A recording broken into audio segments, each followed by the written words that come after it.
और इसी बीच एक और बड़ी खबर, ईडी ने ठुकराई पेशी के लिए केजरीवाल की शर्त। आमने सामने पूछताछ चाहती है ईडी। सूत्रों के हवाले से बड़ी खबर, केजरीवाल ऑनलाइन पेशी के लिए तैयार, वीडियो कॉन्फ्रेंसिंग का प्रावधान नहीं है। ईडी की तरफ से कहा गया आमने सामने बैठ करके ही पूछताछ होगी। केजरीवाल की तरफ से शर्त रखी गई थी पेशी को लेकर के, ईडी ने उस शर्त को ठुकरा दिया है। आमने सामने पूछताछ करना चाहती है ईडी। सूत्रों के हवाले से ये खबर है, केजरीवाल ऑनलाइन पेशी के लिए तैयार थे, वीडियो कॉन्फ्रेंसिंग का प्रावधान नहीं है, ईडी की तरफ से ये कहा गया है। कब कब समन उन्होंने दरकिनार किया, ईडी के सामने पेश नहीं हुए। 2 नवंबर माफ कीजिएगा, पहला समन जब अरविंद केजरीवाल को गया, दूसरा समन 31 दिसंबर ईडी के सामने उस वक्त भी पेश नहीं हुए। होशियारपुर में विपश्यना के लिए चले गए, तीसरा समन मिला 3 जनवरी, ईडी के सामने पेश नहीं हुए। दिल्ली में ही उस वक्त उनकी मौजूदगी थी। चौथा समन 17 जनवरी, सीएम केजरीवाल ईडी के सामने उस वक्त भी पेश नहीं हुए।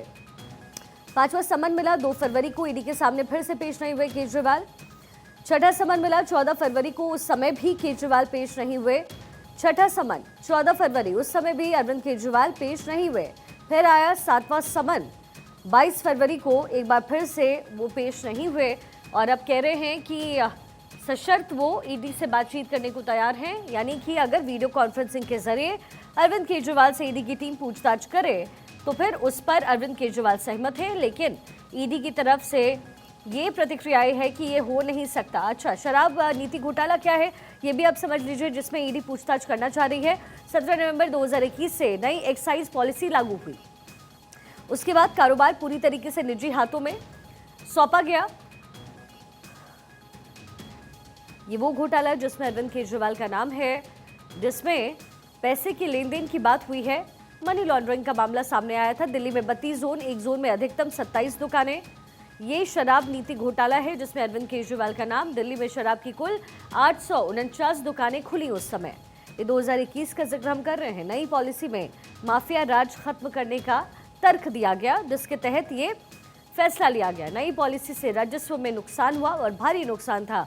जुलाई 2022 को कैबिनेट ने माना राजस्व में नुकसान हुआ है। इस डिसीजन को लेकर के थोक और खुदरा कारोबारियों ने लाइसेंस अपने लौटाए।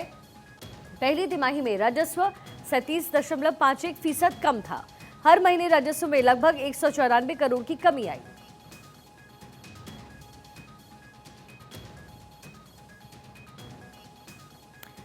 फिर 22 जुलाई 2022 को सीबीआई की तरफ से पूछताछ हुई। 1 सितंबर 2022 से पुरानी शराब नीति वापस लागू कर दी गई और इसी घोटाले में अरविंद केजरीवाल का नाम भी सामने आ रहा है।